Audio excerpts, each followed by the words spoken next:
ये वो सफ़ेद रंग का ऐरावत हाथी है जो समुद्र मंथन में प्राप्त हुआ था। तो अभी हम थोड़ी देर में दिखाएंगे कि समुद्र मंथन जो हुआ था कैसे हुआ था और कुंभ मेला कैसे लगता है, जो आपको ये डिजिटल प्लेटफॉर्म पे जहाँ समुद्र मंथन लिखा हुआ है यहाँ पे दिखाया जाएगा।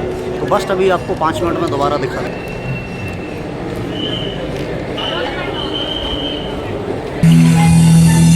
सृष्टि के प्रादुर्भाव के साथ ही प्रकाश अंधकार, सत्य असत्य और धर्म अधर्म का शाश्वत संघर्ष भी आरंभ हुआ। ये कथा भी ऐसे ही एक संघर्ष थी जिसने एक मूल धर्म परंपरा को जन्म दिया।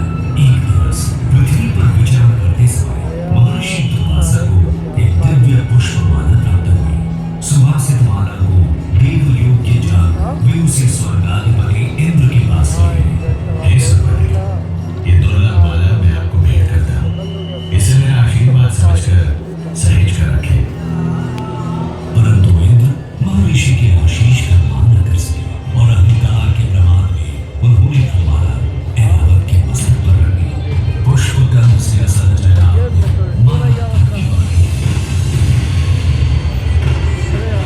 दम्भी इंद्र, ऐसा घोर अपमान, जिस धन ऐश्वर्य पर तुम इतना इतराते हो, मैं वही तुमसे छीन लूंगा।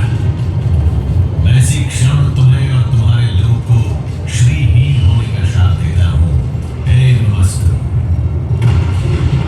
ऋषि श्राप के प्रभाव से देवताओं का वैभव छिन गया। तीनों लोगों में हाहाकार मच गया। देवों की शक्ति क्षीण होते ही दानवों ने देवलोक पर आक्रमण कर दिया।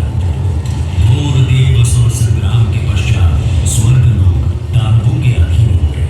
पतित पराजित देवगण त्राहिमाम करते श्री हरि विष्णु की शरण में पहुंचे।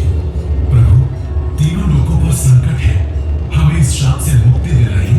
देवराज, इस संकट का समाधान सागर मंथन है, परंतु मंथन तभी सफल होगा जब देवता और दानव मिलकर प्रयास करेंगे।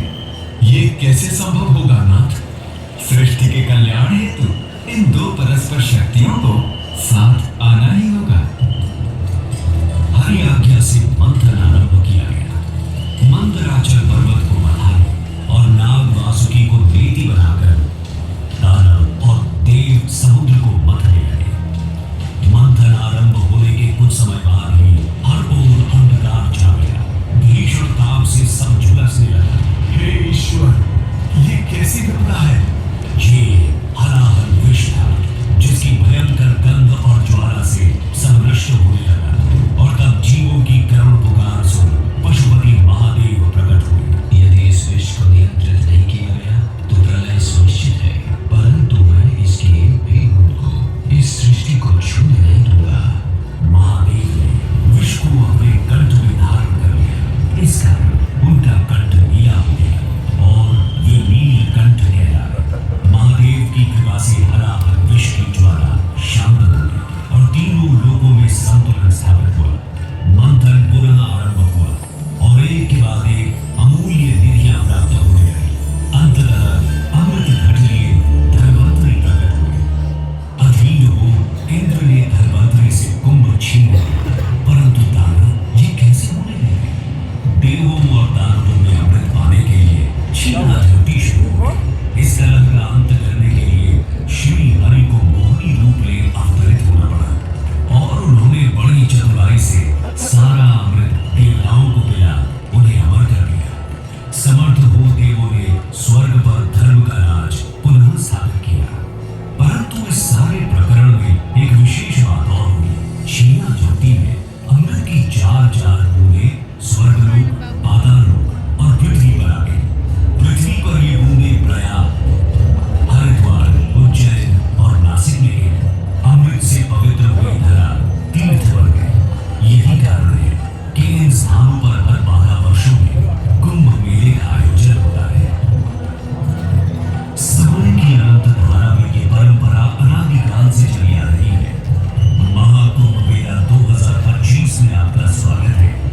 आइए इस अद्वितीय आध्यात्मिक अनुभव का भाग बने।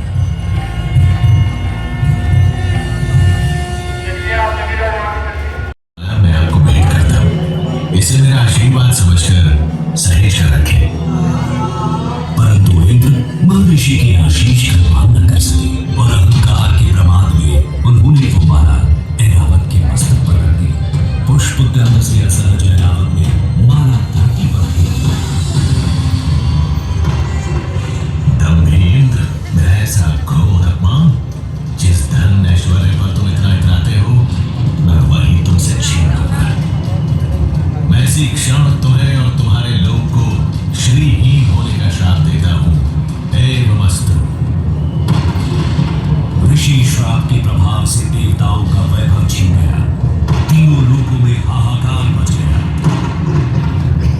देवों की शक्ति क्षीण होते ही दानवों ने देवलोक पर आक्रमण कर दिया।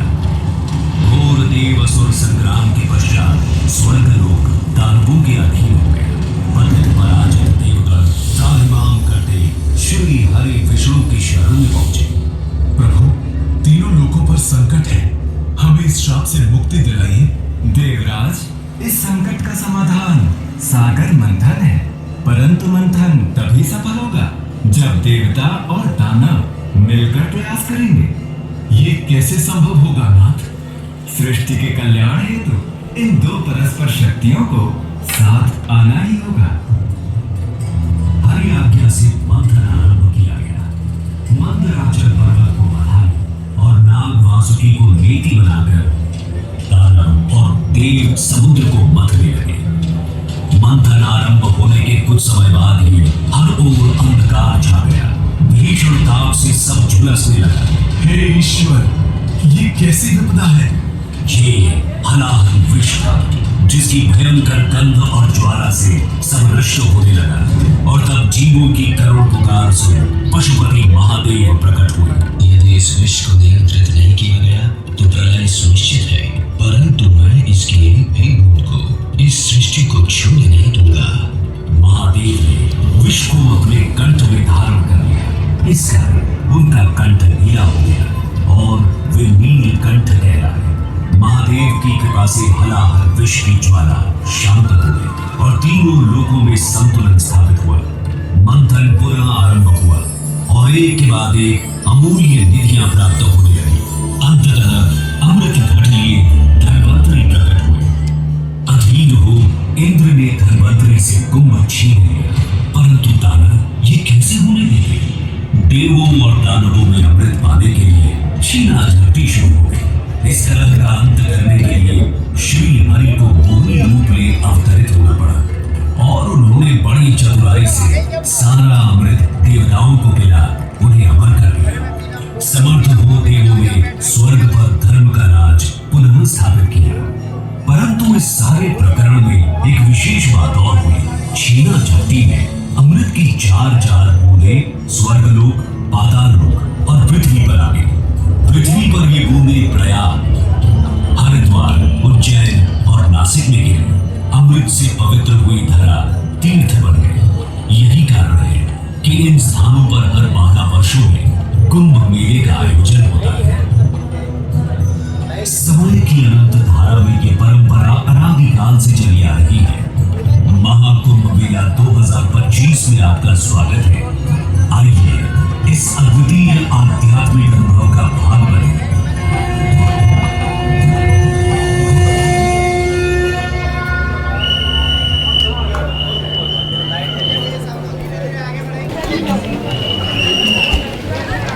दोस्तों, यहाँ पे दिखाया हुआ है कि माँ यमुना यमुनोत्री से पौंटा साहब, पानीपत, नई दिल्ली, मथुरा, आगरा होते हुए प्रयागराज में माँ गंगा से मिलती है। और जब मैं दूसरी साइड में जाता हूँ तो यहाँ से मैं आपको दिखाता हूँ कि यहाँ से गंगोत्री, देवप्रयाग, ऋषिकेश, हरिद्वार, कानपुर, प्रयाग, वाराणसी और कलकत्ता होते हुए माँ गंगा सागर में जाकर समा जाती है। तो ये है माँ गंगा की धार और डिजिटली यहाँ से ये माँ यमुना की धार है जो दिखाया गया है। सामने माता सरस्वती है जो डिजिटल रूप में बनाया गया है। और ये देखिए वहाँ जो है मोर के सवार मोबाइल पकड़ लेता है, एक्चुअल फिगर नहीं आती है, लेकिन नंगी आंखें नहीं पकड़ पाती। कहाँ आ रहा है सर? ये देखिए, क्योंकि इसमें 4 जो है लाइट घूम रही है फैन के साथ, वो इमेज क्रिएट करती है जिस पर ये कैमरा पकड़ रहा है। आप झरने के नीचे से जा रहे हैं, मैं यहाँ खड़ा हूँ, ऐसा लगता है पहाड़ से झरना उतर रहा है और मैं झरने के बीच से गुजर रहा हूँ। चारों तरफ इधर झरना। अब जब अंदर आया तो फिर एक बहुत सा झरना दिखा। इस झरने को लगता है कि हम उस झरने से होकर गुजर रहे हैं और अगली दुनिया में प्रवेश कर रहे हैं। जब मैं यहाँ पे आया तो अलग अलग स्लाइड हैं जिसमें कल्पवास से लेकर बाकी चीज़ें, ये देखिए डिजिटली कुंभ दिखाया गया है। और जब मैं यहाँ पे आता हूँ तो आपको दिखाऊंगा कि ये डिजिटल कुंभ है।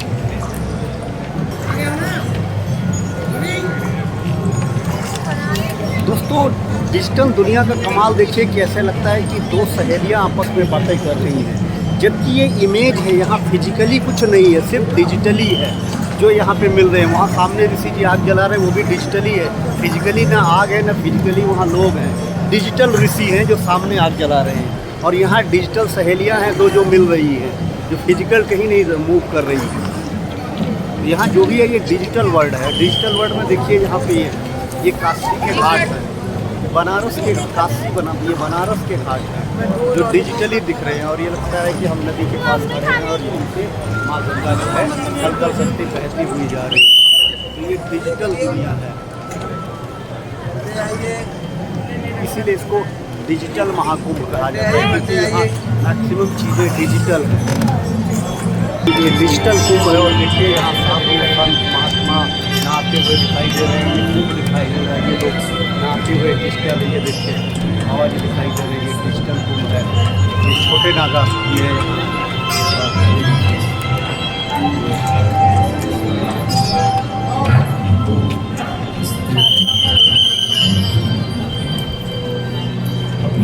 दोस्तों जहाँ मैं खड़ा हूँ यहाँ पे कहते हैं कि ये जब ग्रह नक्षत्र उगते हैं जो मेरे सामने दिख रहे हैं, इन ग्रह नक्षत्रों में जो है नासिक में गोदावरी तट पर जो है कुंभ मेला लगता है।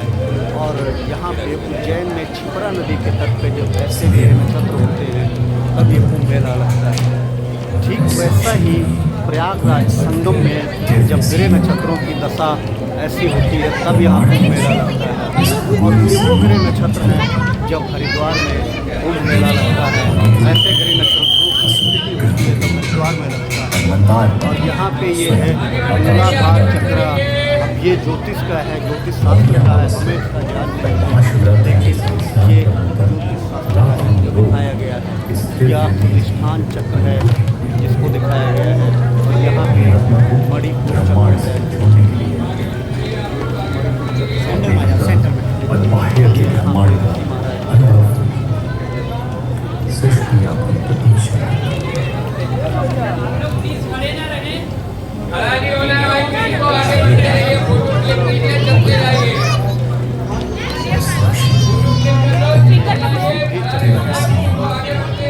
ये आज्ञा चक्र है। और यहाँ पे ये सहस्त्र चक्र है।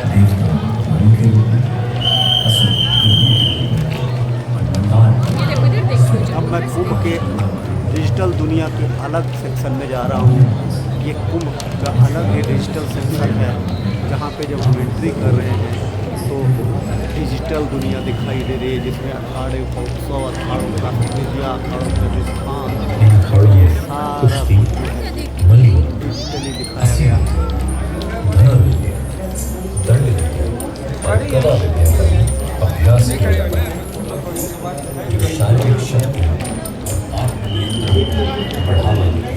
यहाँ पे कुछ साइंटिस्ट पॉलिटिशियन दिखाए गए हैं, जैसे मेरे सामने मैडम सुषमा स्वराज हैं जो दिल्ली की मुख्यमंत्री रही हैं और ये फॉरेन मिनिस्टर भी रही है। और यहाँ पे अमिताभ बच्चन है जो इसी धरती के बेटे हैं जिस धरती पे हम खड़े हैं। और ये सामने यहाँ पे साइन हुए हैं, मार्टिन है, ये मार्टिन है। और साथ में ये बाबा जी उसके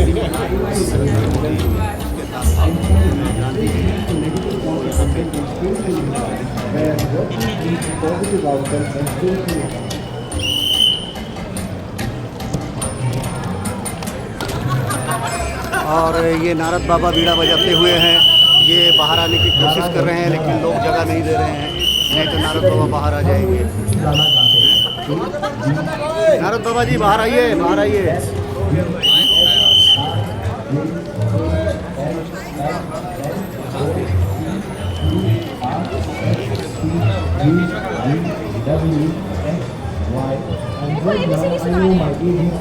Next time won't you sing with me? ये गाना बच्चों के लिए बहुत ही मजेदार और शिक्षाप्रद होता है।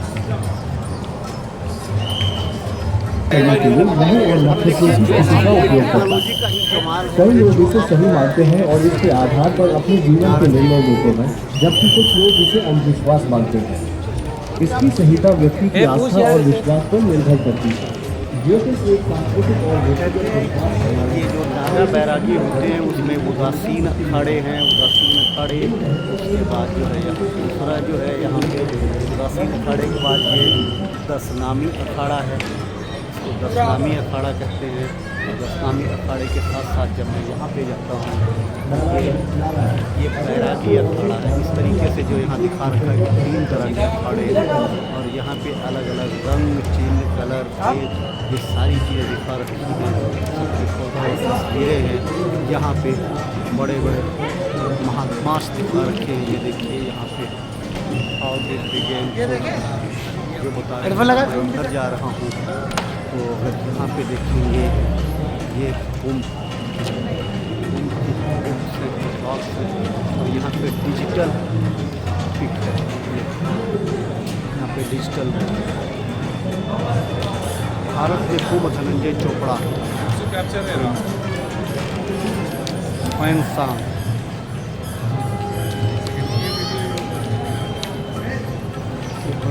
ट्रेवलिंग इंडिया इसमें दिखा रखा है कि चीनी यात्री हो इंसान ने इंडिया की यात्रा की दिखाया हुआ है। इसके साथ जो है दिखाए गए हैं ये बुक्स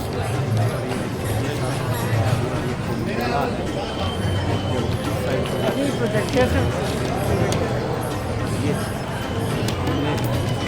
जो साधु संत और नागा बैरागी हैं, जो लोग यहाँ पे शाही स्नान में आते हैं, शाही स्नान में स्नान करने में आते हैं तो उनको दिखा रखा है।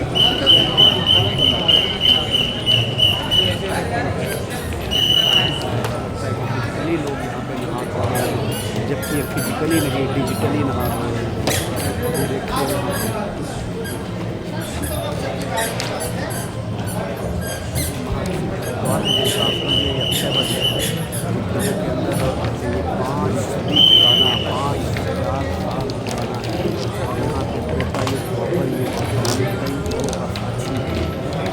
हनुमान जी मंदिर है, जैसे काशी के फुटबॉल भगवान भोलेनाथ है, बनारस के तो यहाँ के फुटबॉल जो है वो बजरंगबली। ये साधु संत और अखाड़े हैं जो शाही स्नान के लिए अपने कैंपों से निकलते हैं और ये शाही यात्रा करते हुए शाही स्नान करते हैं। और यहाँ पे ये आरती दिखाई गई है, ये गंगा आरती है जो यहाँ रोज़ शाम को ये डिजिटल ये साधु महात्मा हैं जिनको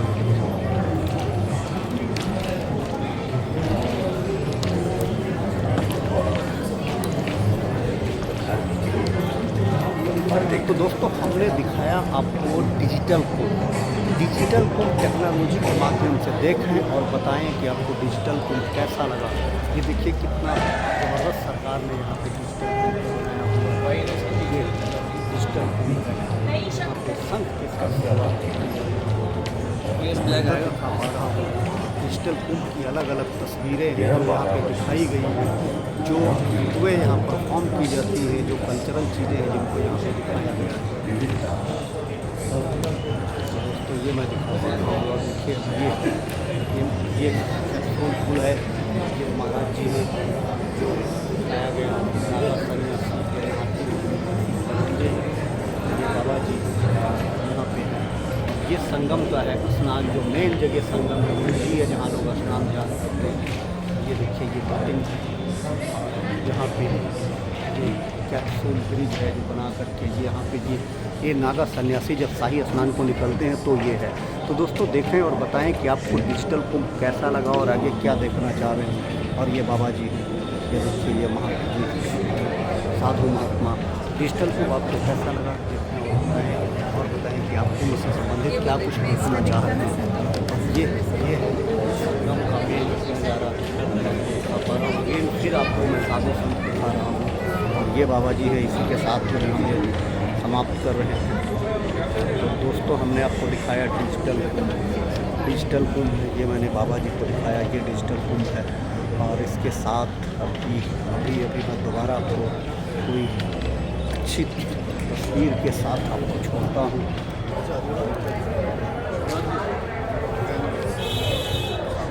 दोस्तों, आप कुंभ नगरी प्रयागराज में आते हैं, संगम में नहाते हैं और कुंभ घूमते हैं और बड़े बड़े मंदिरों के दर्शन करते हैं। वो आप फिजिकल मंदिरों के दर्शन करते हैं, मैं आपको लेकर आया हूँ डिजिटल कुंभ में, जहाँ पे टोटल टेक्नोलॉजी का इस्तेमाल हुआ है और पूरा यहाँ पे आपको बनारस का घाट दिखाया हुआ है, जहाँ पे आप डिजिटली बनारस का घाट देख सकते हैं और यहाँ पे डिजिटली कुंभ के दर्शन कर सकते हैं। तो ये है दोस्तों बनारस का घाट जो आपको डिजिटली दिखाया गया और कल करती ये माँ गंगा वहाँ। तो दोस्तों, अब मैं दूसरी तरफ लाया हूँ, यहाँ भी एक घाट है, जिस घाट के ऊपर आप देखेंगे दो सहेलियाँ आपस में बात कर रही हैं। डिजिटल पंडित जी यहाँ से जा रहे हैं और आप जब नदी में दीप दान करते हैं उसके बाद यहाँ पे डिजिटल दीप दान करते हैं। मैंने यहाँ पे एक ये बटन प्रेस किया और बटन प्रेस करते ही ये देखिए ये डिजिटल दीप वहाँ जाके गंगा में दान हो गए। मैं दोबारा करता हूँ, ये देखिए, तो ये डिजिटल दीप दान हो गए बिल्कुल गंगा में, और 3 बार मैं करता हूँ तो 3 बार ये डिजिटल दीप दान हो गए। तो ये दोस्तों गंगा का घाट दिखाया हुआ है, जो डिजिटल घाट। फिजिकल आपने कुंभ के दर्शन किए, मैंने आपको डिजिटल दर्शन करा रहा हूँ। तो ये देखिए ये डिजिटल कुंभ है, आइए और देखें कि आपको कैसा लगा डिजिटल कुंभ। ये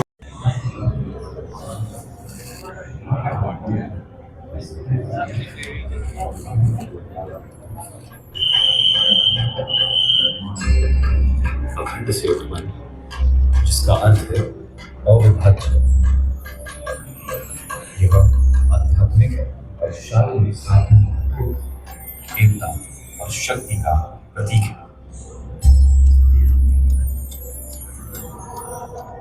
आदि शंकराचार्य साधु संतों को संगठित और सनातन के सिद्धांतों की रक्षा हेतु अखाड़े की स्थापना।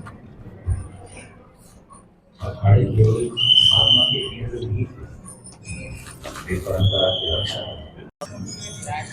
ये काशी विश्वनाथ के बनारस का घाट है जहाँ पे दिखाया गया। ये डिजिटली है, कोई फिजिकल नहीं चल रहे हैं लोग, बाकी ये डिजिटल लोग चल रहे हैं। और जब हम यहाँ पे ये प्रेस करते हैं, ये जो एक स्विच बनाया है, स्विच को प्रेस करते ही दीपदान हो जाता है। ये देखिए जैसे मैंने प्रेस किया तो ये तुरंत दीपदान हो गया। और यहाँ पे देखेंगे ये बनारस के यहाँ पे घाट के ऊपर स्नान ध्यान करते हुए साधु सन्यासी दिखाए गए हैं। ये दान करता हुआ दिखाया गया है। यहाँ पे ये ध्यान मुद्रा में है और यहाँ पे त्रिवेणी घाट संगम का नज़ारा दिखाया गया है। ये देखिए, और अगर हम दिखा पा रहे हैं, ये कल्पवासी है जो हिंदू धर्म के हिसाब से लोग 1 महीने का कल्पवास करते हैं। 12 वर्ष तक जब वो एक महीने का करते हैं तो पूरा वो 1 साल पूरा हो जाता है।